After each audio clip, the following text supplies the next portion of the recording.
नमस्कार मित्रांनो, शिवानी मराठी ह्या चॅनलमध्ये आपलं स्वागत आहे. प्रेमाची गोष्ट ह्या मालिकेच्या आजच्या भागामध्ये आपण बघणार आहोत. तर आदित्य आणि सावनीला म्हणत असतो की मी पोलिसांना फोन करत आहे. त्यावर सावनी म्हणत असते की सागर प्लीज एकदा शांत डोक्याने विचार कर. मी परत परत तुला काय सांगण्याचा प्रयत्न करत आहे ते समजून तरी घे. हे बघ सागर, तुला तुझं आयुष्य आहे, पण माझ्यासाठी फक्त आदित्य आहे आणि आदित्यसाठी मी दोघंच आहो एकमेकांसाठी. तू जर मला पोलिसांकडे दिलं तर आदित्याची लाड कोण करेल, त्याचे हट्ट कोण पुरवेल. त्यावर सागर ओरडत म्हणतो की मी आहे आणि तू ज्या कुठल्या लॉकअप मध्ये असेल ना, तिथे मी घेऊन येईन भेटायला आदित्यला तुझ्याकडे. तू हे जे काय केलं आहे ना, त्याची शिक्षा तुला मिळायलाच हवी. आणि सागर फोन लावायला लागतो पोलिसांना. त्यावर आदित्य लगेच सागरच्या हातातून फोन हिसकावतो. तर आदित्यला म्हणत असतो की आदित्य फोन दे. आदित्य काही ऐकतच नाही. सागर ओरडत म्हणतो आधी फोन दे. त्यावर आदित्य म्हणतो की पप्पा तुम्हाला कसं कळत नाहीये, आणि म्हणतो की जेलमध्ये मम्मा नाही मी असे, कारण की गाडी मम्मा नाही मी चालवत होतो. त्याच्या आईचा ऍक्सिडेंट मी केला आहे. ऐकल्यानंतर सागर पूर्ण कोलमाडून पडतो. अवनी लगेच आदित्यकडे जाते आणि आदित्यला म्हणते की मूर्ख आहेस का तू? तरी देखील मी तुला सांगितलं होतं ना, तू यातलं कोणालाही काहीच सांगायचं नाही. आणि तू का बरं सागरला सांगितलंस? अरे मी गेले असते ना जेलमध्ये, मी भोगली असती शिक्षा. पण आता मी काय करू? आणि आदित्यला मिठी मारते. त्यावर सागर सावनीला म्हणतो की सावनी हा खरं बोलतोय का? सावनी म्हणते की हो सागर, तो ऍक्सिडेंट मी नाही आदित्यने केला आहे. मी फक्त त्याला वाचवण्यासाठी हे सगळं बोलत होते. पण तो लहान आहे, त्याला काहीच कळत नाही. तो लहान आहे ना. आणि सागर त्याला वाटत होतं की तू याला या सगळ्यातून सोडवशील, म्हणूनच त्याने तुला कॉल केला होता. त्यानंतर सागर आदित्य जवळ जातो आणि ओरडत म्हणतो की आदित्य तू गाडी चालवत होता? आदित्य म्हणतो की हो, मी ते गेम मध्ये बघितलं होतं, म्हणून मला रिअल लाईफ मध्ये एक्सपिरियन्स बघायचं होतं. नंतर सागर आदित्यवर खूप चिडतो आणि म्हणतो की आज तू गाडी घेऊन गेला, उद्या गन घेऊन जाशील शाळेमध्ये. म्हणतो की सॉरी पप्पा. त्यावर सागर ओरडत म्हणतो की शटअप. सागर आदित्यला म्हणतो की 18 वर्षाचं होईपर्यंत तू जर टेरिंगला जरी हात लावला ना गाडीच्या, तर मी विसरून जाईल तू माझा मुलगा आहे. त्यानंतर सावनीला सागर म्हणतो की त्याला बोलून तरी काय फायदा, त्याचीच अक्कल गुडघ्यामध्ये आहे. बेअक्कल सारखं इतक्या लहान वयातील मुलाला गाडी गिफ्ट केली केली तर केली, त्याला चालवायची देखील परमिशन दिली. आदित्यला सागर म्हणतो की ड्रायव्हर कुठे होता तेव्हा, बोलव त्याला. आणि आदित्य ड्रायव्हरला बोलायला निघून जातो. त्यानंतर सावनीला सागर म्हणतो तू इतकी रिस्पॉन्सिबल असशील असं वाटत नव्हतं मला, आणि तुझ्यासारखी आई जगात दुसरं कोणालाच मिळू नये.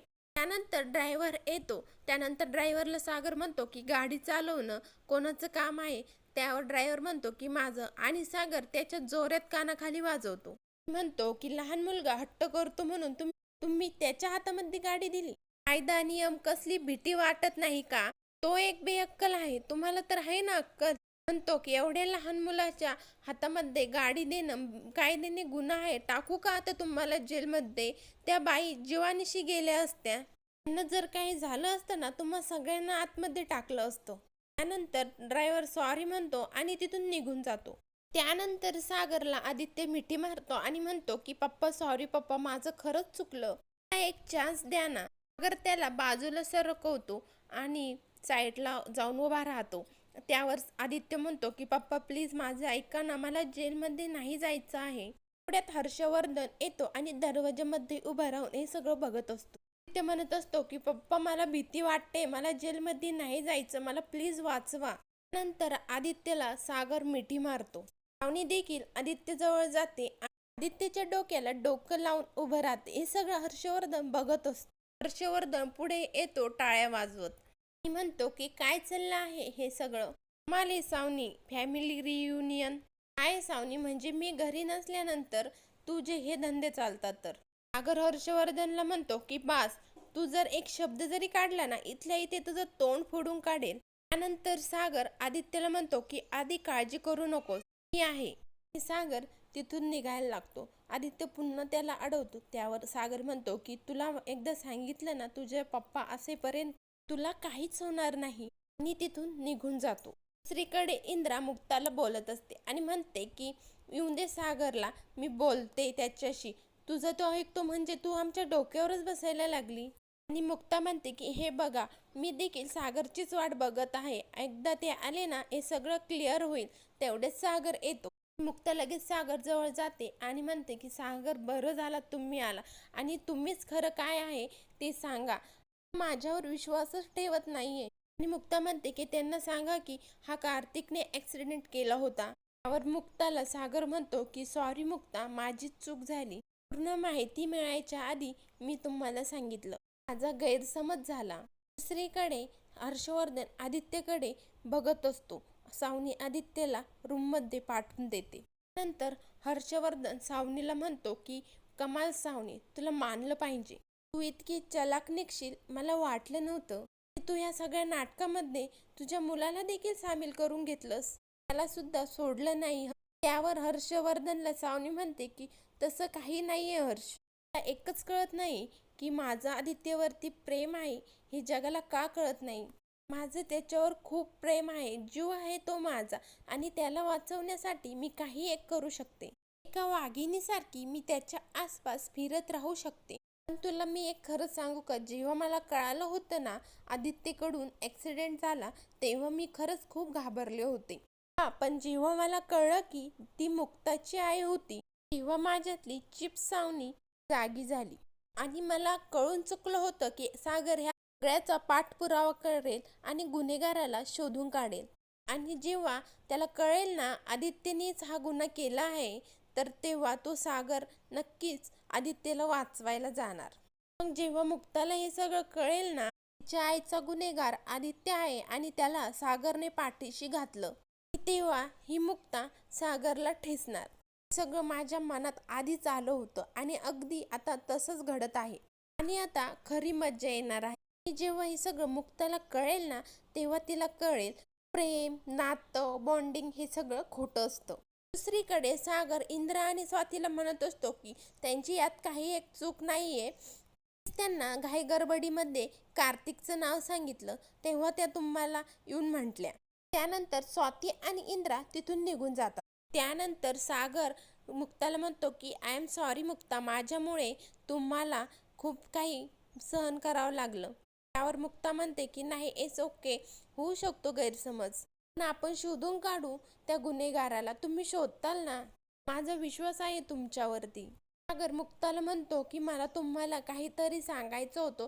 तेवढ्यात मुक्ताला सई आवाज देते आणि सई मुक्ताला म्हणते की माधवी आजी तुला बोलावते. आणि मुक्ता तिथून निघून जाते आणि सागरचं बोलायचं राहूनच जातं. तिकडे कार्तिक सावनीला म्हणत असतो की सागर इथे आला होता. त्यावर सावनी म्हणते की हो. त्यावर कार्तिक म्हणतो पण का? सावनी म्हणते की त्याच्या लाडक्या मेहुण्याला भेटायला. सावनी म्हणते की अरे जस्ट जोक केला मी. तर इथे कायम वारंवार येत असतो त्याच्या मुलाला भेटण्यासाठी. कार्तिक म्हणतो की तुमचं जे काय असेल त्याचं मला काही माहिती नाही आणि तुमचं जे काही घेणं देणं असेल त्याचं मला काही सांगू देखील नका. पण तो माझ्या मागे का लागला आहे आता? त्यावर सावनी म्हणते की म्हणजे की काय म्हणायचं आहे? कार्तिक म्हणतो की मुक्ताच्या आईचा ॲक्सिडेंट मी केला असं मुक्ताचं म्हणणं आहे. स्वातीचा फोन आला होता मला आणि हे सगळं तिला सागरने सांगितलं आहे. आणि का तो माझ्या मागे लागला? तो माझ्या मागे सगळे पुरावे गोळा करत आहे. आहे मी त्याच्या बायकोला छेडलं, त्रास दिला, तो आपला प्लॅन होता. पण इथे मी तर काहीच केलेलं नाहीये.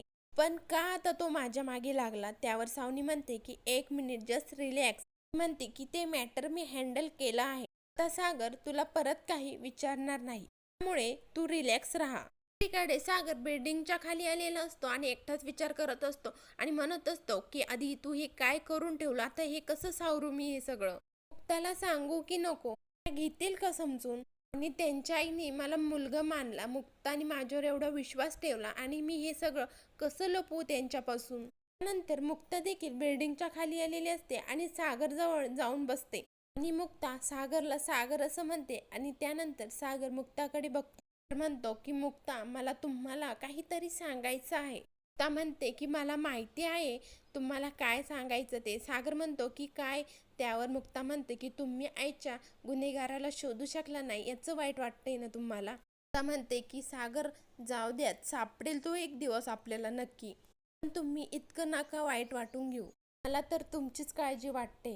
मुक्ता म्हणते की त्या दुकानासमोर ॲक्सिडेंट झालता ना, तो दुकानदार तयार आहे आपल्याला CCTV फुटेज जे द्यायला. तर सागर मनातच म्हणत असतो की CCTV फुटेजमधून खरं काय आहे ते लगेच कळेल. त्यानंतर सागर म्हणतो की तुम्ही त्या दुकानदाराचा नंबर देता का मला. आणि मुक्ता सागरला नंबर देते. मुक्ता सागरला म्हणते की आई बरोबर बोलते, आईला तुमच्यावर इतका विश्वास आहे ना की तुमच्यावर पूर्ण खात्री आहे, तुम्ही त्या गुन्हेगाराला नक्की शोधून काढतात आणि मोठ्यात मोठी शिक्षा देतात. नंतर सागर मनातच म्हणत असतो की माझ्यावर इतका देखील विश्वास दाखवू नका मुक्ता, आता मी इथून पुढे जे काय पाऊल उचलेल ते फक्त माझ्या मुलासाठी असेल, मला माफ करा, माझा नाईलाज आहे. भागात आपण बघणार आहोत की माधवी सागरला म्हणत असते की मला ॲक्सिडेंट झाला त्या दिवशीचं थोडं थोडं आठवतंय, त्या दिवशी ॲक्सिडेंट झाल्यानंतर तो माणूस थांबला देखील नाही. सावनी सागरला फोनवर म्हणत असते की सागर, आदित्य काय गुन्हेगार नाही, त्यांनी काही खून वगैरे नाही केलेला. तर सागर म्हणतो की आदित्य गुन्हेगार नाही, गुन्हेगार तर तू आहे, हे सगळं लपवण्याचा गुन्हा मी करणार नाहीये. म्हणतो की जे काय घडलं आहे ते सगळं मी मुक्ताला खरं खरं सांगणार आहे. ऐकल्यानंतर सावनी सागरवर चिडते आणि सागर देखील सावनीवर चिडतो आणि सावनीला म्हणतो की तुला एकदा सांगितलेलं कळत नाही का, हे सगळं बोलणं मुक्ता ऐकत असते. सागरचं लक्ष मुक्ताकडे जातं. तेवढ्यात मुक्ता सागरला म्हणते तर तुम्ही माझ्याशी खोटं का बोलला.